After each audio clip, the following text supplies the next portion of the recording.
یہ کانٹ شانٹ یہ نظریاتی بنیادوں پر ہوئی. ایسی چیزیں اس میں موجود تھیں کہ جس میں ہم جمہوری لوگ، پارلیمانی لوگ جمہوریت کو مستحکم کرنے کے دعوے کے ساتھ جمہوریت کا قتل کر رہے تھے. معافی چاہتا ہوں، میں آپ کے ساتھ برابر کا شریک ہوں. خطائیں اگر ہماری ہیں وہ ایسی نہیں ہیں کہ ہم ایک دوسرے کو الزام دیتے رہیں.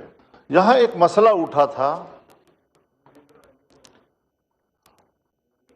کہ سپریم کورٹ کے جج صاحبان کی مدت ملازمت میں اضافہ کر دیا جائے. ایک یہ بھی تجویز تھی کہ ججوں کی تعداد میں اضافہ کیا جائے، اور یہ بحث میڈیا میں زیادہ چلتی رہی. باضابطہ طور پر ہمارے سامنے ایسی کوئی بات نہیں آئی، لیکن بالآخر پارلیمان کے اندر سے بھی، سیاسی حلقوں کے اندر سے بھی جب اس قسم کی باتیں ہمیں یہاں پہنچیں تو میں نے اس وقت اسی فلور پہ یہ عرض کیا تھا کہ یہ ایک آئینی ترمیم ہوگی، اور آئینی ترمیم کا موضوع شخصیات ہیں. یہاں پر اصل میں جھگڑا شخصیات کے حوالے سے ہے کہ اگر ایک جج ہے تو اس سے حکمران پارٹی گھبرا رہی ہے، اگر دوسرا جج ہے تو اس سے حزب اختلاف کی جماعت جو ہے وہ گھبرا رہی ہے، اور ایک کی کوشش یہ ہے کہ فلاں جج ہو، دوسرا کہتا ہے کہ فلاں جج ہو.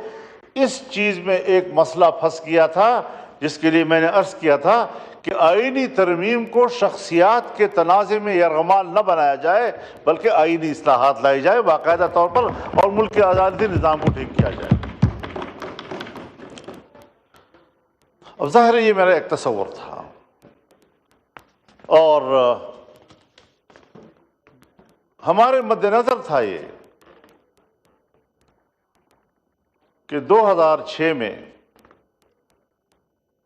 جب پاکستان مسلم لیگ نون اور پاکستان پیپلز پارٹی کے درمیان جناب میاں نواز شریف صاحب کے اور جناب بینظیر بھٹو شہید صاحبہ کے درمیان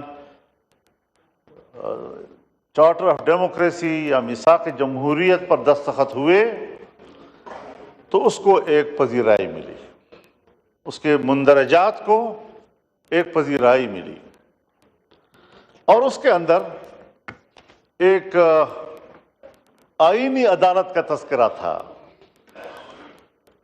اب ظاہر ہے میں ہوں یا جتنی بھی یہاں پر پارلیمانی جماعتیں ہیں جو اس وقت موجود تھیں یا جو سیاستدان تھے اس وقت، ہر چند کے بہت سے لوگ اس کے دستخطی نہیں ہیں، لیکن بعد میں ایسے فورم وجود میں آئے کہ ان فورمز پر جب ریزولوشنز آئے تو وہ انکلوڈیڈ بائی COD، اور ہم نے بھی اس پر ساتھ کیا ہے.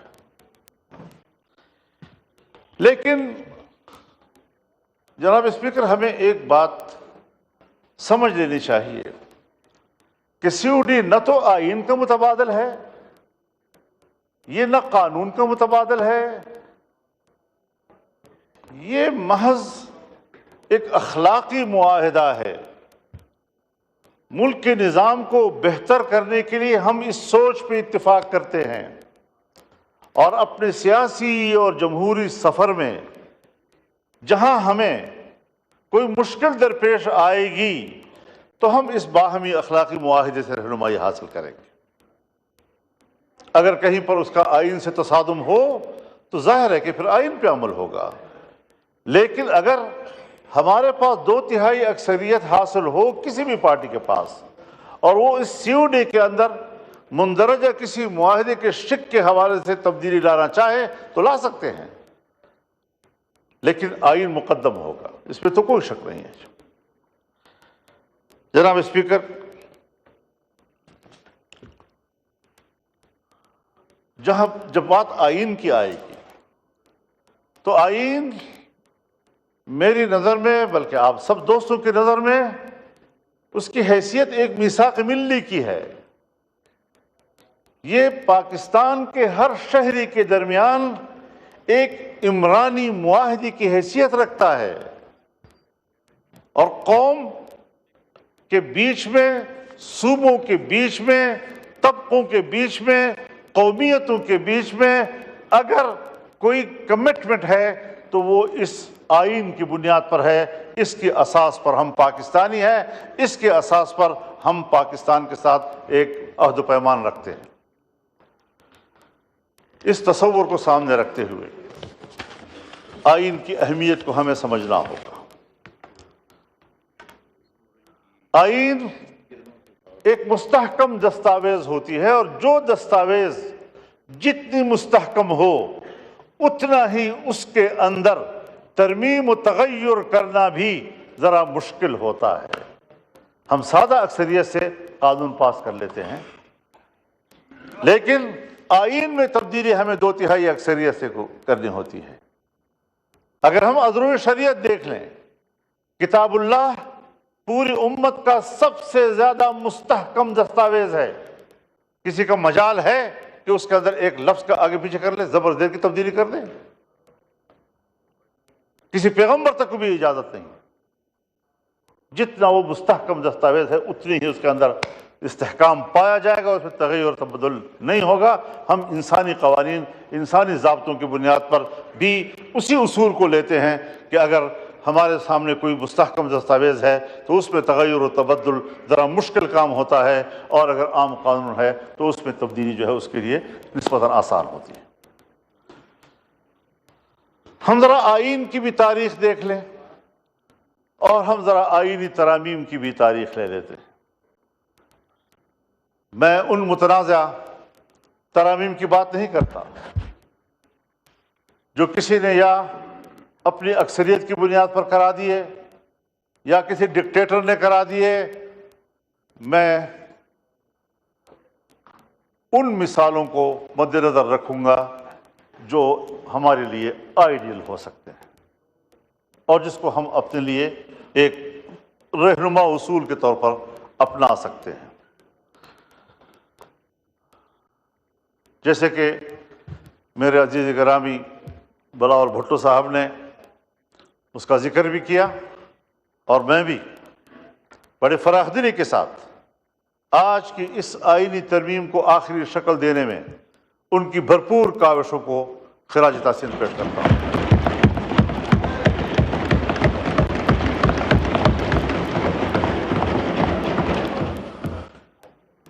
میں جہاں اپنے برخوردار جناب بلاول بھٹو صاحب کی کوششوں کو خراج تحسین پیش کرتا ہوں، میں جناب میاں نواز شریف صاحب، جناب شہباز شریف صاحب، جناب نذیر تارڑ صاحب، جناب اسحاق ڈار صاحب، اور یقیناً ان کاوشوں میں میرے ساتھ پاکستان تحریک انصاف بھی شامل رہی ہے۔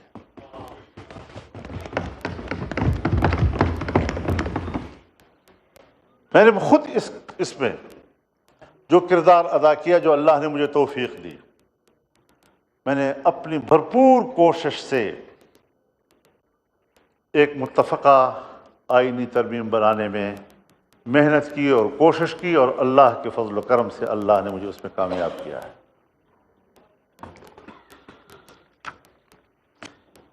جناب اسپیکر، جب آئین بن رہا تھا اس وقت کا سیاسی ماحول کیا تھا؟ ملک ٹوٹ چکا تھا۔ ملک کے ٹوٹنے پر سیاسی اختلافات تھے، کون ذمہ دار ہے اس کا؟ اور یہ کوئی معمولی حادثہ نہیں تھا۔ ہم فوری طور پر ایک باقاعدہ مستقل آئین نہیں بنا سکے، ہم ایک عبوری آئین کی طرف گئے، اور کچھ عرصہ عبوری آئین حکمران تھا۔ ٹوٹ گیا تھا، 2 صوبوں میں نیشنل عوامی پارٹی اور جمعیت علماء اسلام کے اتحاد سے حکومتیں بنی، اور 2 صوبوں میں پنجاب اور سندھ میں پاکستان پیپلز پارٹی کی حکومت بنی۔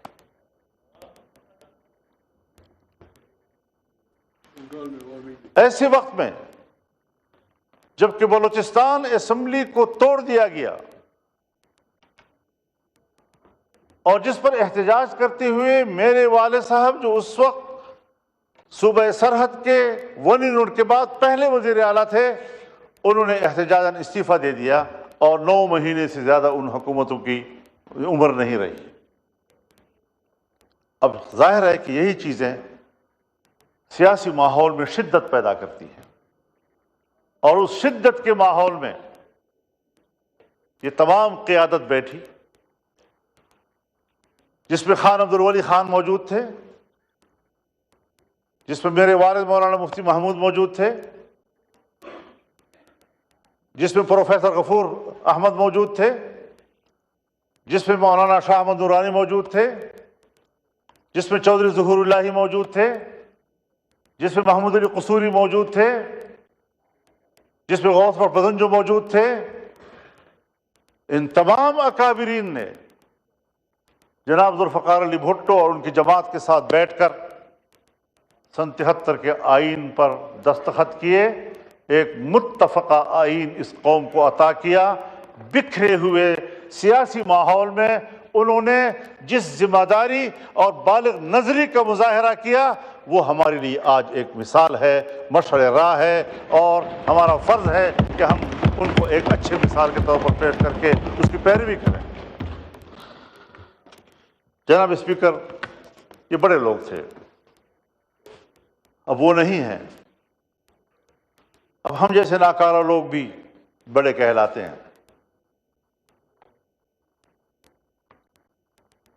مجھ سے عمر میں بھی بڑے ہیں، مجھ سے تجربے میں بھی بڑے ہیں۔ خواجہ صاحب پھر بھی مجھے وہ بزرگ کہتے ہیں۔ ابھی میں جوان ہوں، بزرگ نہیں ہوں۔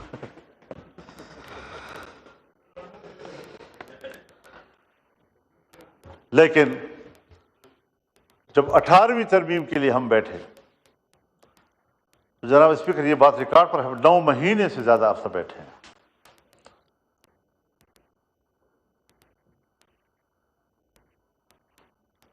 میاں رضا ربانی صاحب اس کی چیئر کر رہے تھے، ہمارے اسحاق ڈار صاحب اس میں موجود تھے، فاروق ستار صاحب اس میں موجود تھے، ان کے ساتھ ان کی ٹیمیں موجود تھیں، اور ہم نے 9 مہینے گزار کر ماضی کے تمام خرابیوں کو آئین سے نکالنے کے لیے کام کیا۔ ہم متفقہ نتیجے پر پہنچے، اور اس میں بھی کوئی شک نہیں ہے کہ عدلیہ کے حوالے سے اس وقت ججز کے تعین کے لیے پارلیمنٹ کو ایک کردار دیا گیا، لیکن بہت جلدی ہی 19ویں ترمیم کے ذریعے سے وہ واپس لے لیا گیا۔ میں آج پھر یہ کہنا چاہتا ہوں کہ ہمیں اپنا محاسبہ کرنا چاہیے، اس پارلیمنٹ کو اپنا محاسبہ کرنا چاہیے، اس ایوان کو اپنا محاسبہ کرنا چاہیے، اور زعماء قوم جو اس کے پہلے میرے ساتھ اجلاسوں میں اکٹھے بیٹھتے رہے ہیں، اور جنرل ضیاء الحق کے زمانے سے لے کر آج تک ہم مسلسل جدوجہد میں ایک دوسرے کے ساتھ رہے ہیں، میں ان کے سامنے یہ سوال رکھتا تھا کہ جنرل ضیاء الحق کے زمانے سے ہم جمہوریت کی بات کرتے ہیں، جمہوریت کی جنگ لڑتے ہیں، جمہوریت کو طاقتور بناتے ہیں، لیکن عملاً آمرانہ قوتیں مضبوط ہوئی ہیں اور جمہوریت کمزور ہوئی ہے۔ کیا کبھی ہم اس پر سوچیں گے؟ کیا بطور ایک سیاسی کارکن کہ ہم نے ایک دن اس پر غور کرنا ہے؟ جناب اسپیکر، میں متنازع باتیں آج نہیں چھیڑنا چاہتا۔ اس آئین کے ترمیم کے حوالے سے پہلے مسودہ اور آج جس جگہ پر وہ پہنچ رہا ہے، اس میں فرق خود واضح ہے، اور اس پر ہر شخص خود تبصرہ کر سکتا ہے۔ مجھے ضرورت نہیں ہے کہ میں اس پر تبصرے کروں۔ ابتدائی مسودہ 56 کلازز پر مشتمل تھا، اور جب اس کو حتمی شکل دی گئی تو یہ 22 کلازز کا ایک ترمیمی بل بنا ہے۔ یہ کانٹ شانٹ یہ نظریاتی بنیادوں پر ہوئی، ایسی چیزیں اس میں موجود تھیں کہ جس میں ہم جمہوری لوگ، پارلیمانی لوگ جمہوریت کو مستحکم کرنے کے دعوے کے ساتھ جمہوریت کا قتل کر رہے تھے۔ معافی چاہتا ہوں، میں آپ کے ساتھ برابر کا شریک ہوں۔ خطائیں اگر ہماری ہیں وہ ایسی نہیں ہیں کہ ہم ایک دوسرے کو الزام دیتے رہیں۔ آج اگر پاکستان تحریک انصاف کے ساتھی شکایت کر رہے ہیں، ان کا لیڈر جیل میں اس حالت میں ہے، اور چونکہ کل ہی آپ ملاقات کر چکے ہیں، ملاقات کر کے بھی آئے ہیں، تو اس ملاقات کی فوری خبر جو ان کی طرف سے آئی وہ واقعی قابل قبول نہیں ہو سکتی۔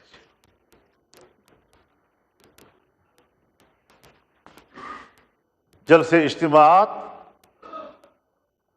وہ ایک جمہوری حقوق ہیں، اگر جمہوری حقوق میں کے دائرے میں کوئی فیصلہ کرتا ہے، جلسہ کرتا ہے، اس کو جلسے کا حق ہے۔ لیکن میں ایک بات واضح کر دینا چاہتا ہوں کہ اگر میاں نواز شریف صاحب پر ظلم ہوتا ہے، میاں شہباز شریف صاحب پر ظلم ہوتا ہے، آصف علی زرداری صاحب اور ان کی بہن کے ساتھ، ان کی جماعت کے سینئرز کے ساتھ زیادتی اور ظلم ہوتا ہے، اور میں ان کے ساتھ شانہ بشانہ کھڑا ہوں، ان کے خلاف ہونے والے ہر قدم پر میں نے فرنٹ لائن پر لڑائی لڑی ہے۔ اگر میں اس وقت آپ کے اوپر ہونے والے مظالم میں آپ کے شانہ بشانہ تھا تو میں آج بھی عمران خان پر ہونے والی سختیوں کی مذمت کروں گا۔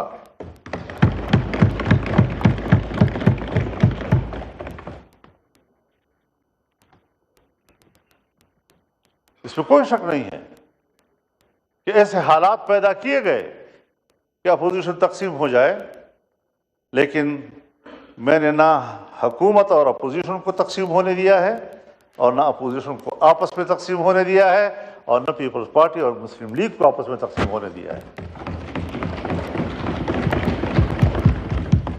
میں نے پیپلز پارٹی سے بھی، بلکہ حکومت سے بھی درخواست کی تھی کہ آپ یہ مسودہ شنگھائی کوآپریشن کانفرنس کے بعد کریں۔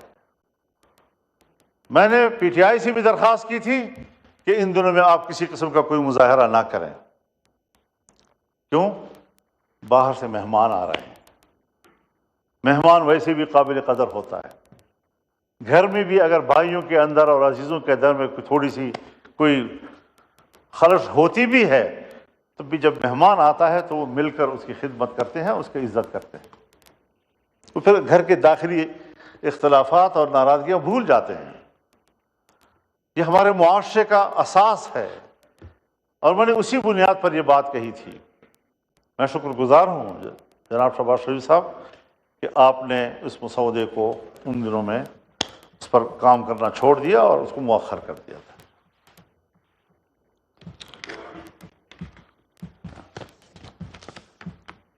ان کاوشوں سے اور ان تبدیلیوں سے اس آئینی ترمیم کا جو مفہوم اور جس کا تصور تھا وہ مکمل تبدیل ہو گیا۔ ابتدائی مسودے کا تصور بالکل مختلف تھا، اور اب جو چیز ہم پاس کر رہے ہیں اس کا تصور اس سے بالکل مختلف ہے، اور اس صورت میں ہمیں کسی قیمت پر قابل قبول نہیں تھا، اور آج ہم متفقہ طور پر اس کو دستاویز بنا کر اسمبلی سے پاس کرانا چاہتے ہیں، پارلیمنٹ سے پاس کرانا چاہتے ہیں۔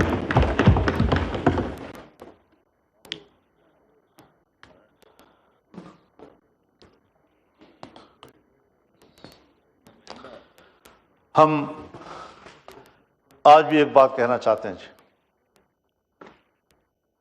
کہ عدالت کی تشکیل کے حوالے سے ہر چند کہ میں نے ایک آئینی عدالت کی بات کی تھی، لیکن جتنا بھی ہم نے محنت کی اور کوشش کی اور مختلف اسٹیک ہولڈرز کے ساتھ بات کی، اس تصور پر اتفاق نہیں آ رہا تھا۔ کوئی کہہ سکتا ہے کہ وہ آئیڈیل ہے، اس طرح ہونا چاہیے۔ میں آج بھی اس نظریے کے ساتھ جنگ نہیں لڑ رہا ہوں۔ دیکھیے، جمہوریت ہے، انقلاب نہیں۔ انقلاب میں آپ یک لخت نظام کو تبدیل کرتے ہیں، لیکن جمہوریت میں آپ تدریجی اصلاحات کی طرف جاتے ہیں، تدریجی طور پر آپ اصلاحات لاتے ہیں۔ اس میں جن چیزوں کے ہم کافی عرصے سے اس قابل نہیں تھے کہ کر سکیں، آج ہم بڑی مشکل سے وہاں پہنچے ہیں کہ جو ہم نہیں کر سکتے تھے آج ہم کر پا رہے ہیں۔ اس حوالے سے میں یہ بھی عرض کرنا چاہوں گا کہ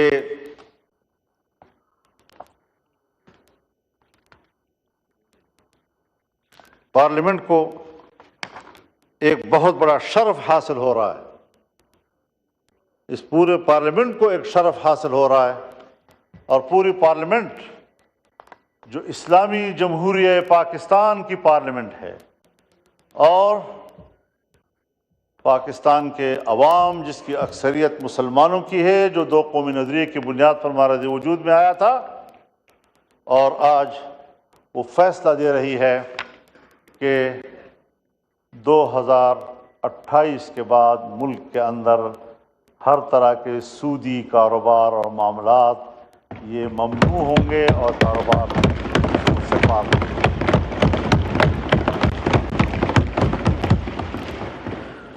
یہ آج بہت بڑا فیصلہ ہم نے کیا ہے۔ ہمارے کورٹ نے فیصلہ کیا، 1997 میں فیصلہ کیا، لیکن نظر ثانی کیسوں کے نتیجے میں آج تک اس کے کوئی فیصلہ نہیں آ سکا۔ ابھی پھر شریعت کورٹ نے اس کے حوالے سے فیصلہ کیا، لیکن کمرشل بینک، عام بینک، وہ دوبارہ نظر ثانی میں چلے گئے، اور وہ اتنی کمزور عدالت ہے ہماری شریعت کورٹ کہ اس کے خلاف کوئی درخواست دے دے تو ان کا فیصلہ معطل ہو جاتا ہے۔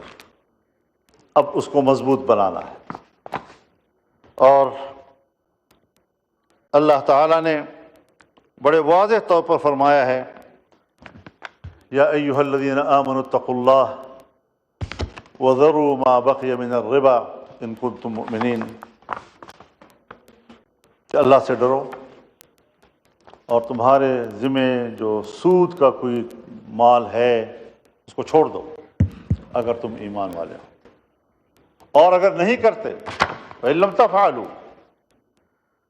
فأذنوا بحرب من اللہ ورسولہ، اگر تم یہ کاروبار نہیں چھوڑتے تو پھر اللہ کے ساتھ جنگ کے لیے تیار ہو جاؤ۔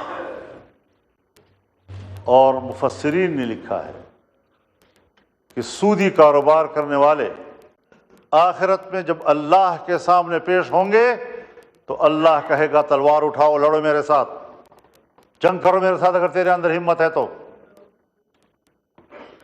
کیا وہ اللہ کے سامنے تلوار اٹھا سکے گا؟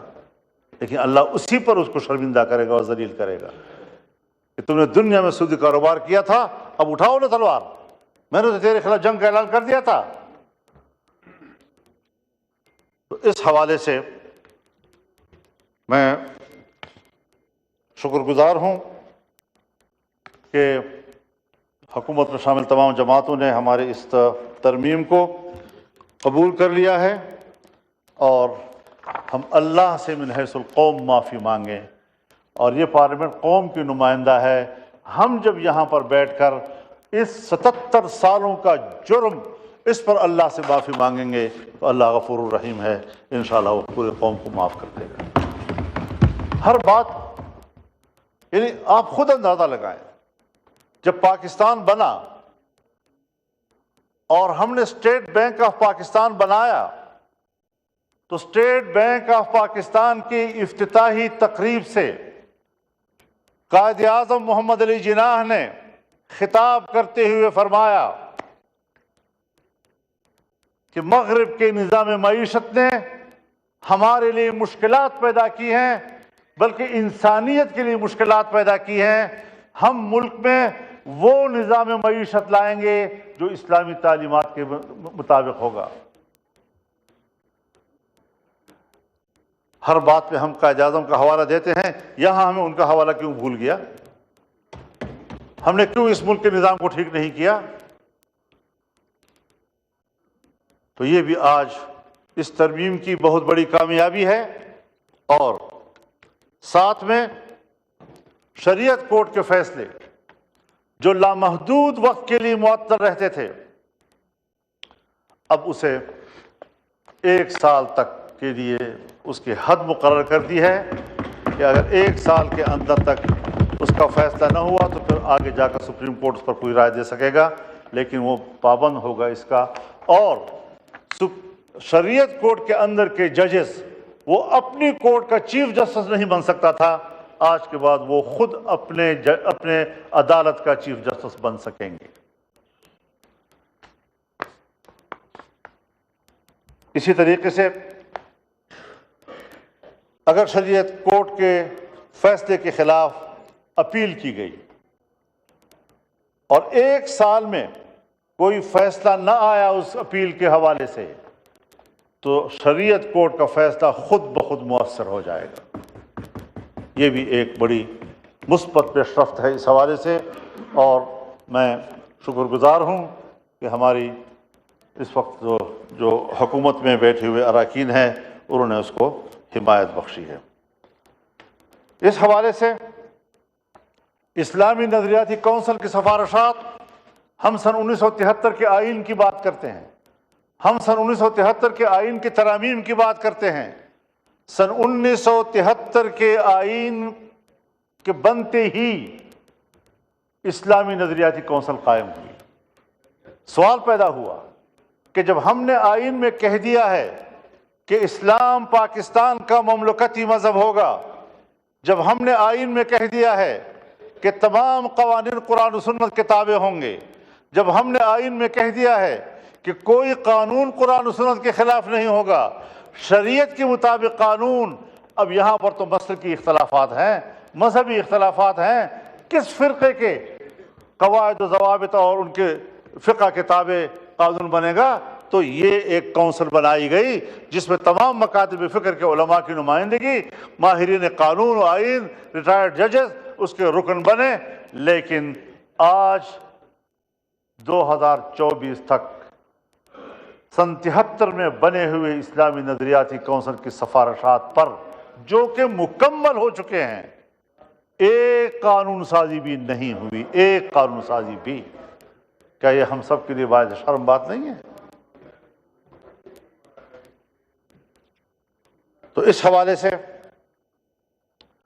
آج حکومتوں کو ازروئے آئین و دستور پابند کیا جا رہا ہے کہ 1 سال کے اندر آپ کو ایوان میں بھی پیش کرنا ہوگا، اور ایوان اس سفارشات پر قانون سازی کے لیے غور فکر شروع کرے گا، بحث بھی کرے گا اس کے اوپر۔ اور ہاؤس میں کوئی نیا مسئلہ آ گیا، ایک ممبر اٹھتا ہے اور کہتا ہے کہ اس مسئلے کو شریعت کورٹ میں، اسلامی نظریاتی کونسل میں بھیجا جائے۔ پہلے 40% ہاؤس کے اراکین ووٹ کرتے تھے، تب جا کر وہ اس قابل ہوتا تھا کہ اسلامی نظریاتی کونسل میں جا کر اس کو حوالے کر دیا جائے۔ اب اس کو آسان بنایا گیا، 25% پر لایا گیا ہے۔ یہ بھی ایک بڑی کامیابی ہے، ایک پیش رفت ہے کہ ہم کچھ اس ملک کی اسلامی شناخت کی طرف آگے بڑھ رہے ہیں۔ اور آج کی اس ترمیم میں ان باتوں کی شمولیت کے بعد میں سمجھتا ہوں کہ اس ایوان نے 77 سال سے ہم جس چیز کے منتظر تھے اس حوالے سے ایک مؤثر پیش رفت کی ہے، اور اس پر پورا ایوان مبارکباد کا مستحق ہے۔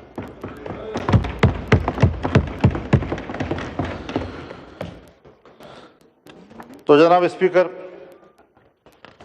اس حوالے سے ہمیں آج عہد و پیمان کرنا ہوگا کہ ہم نے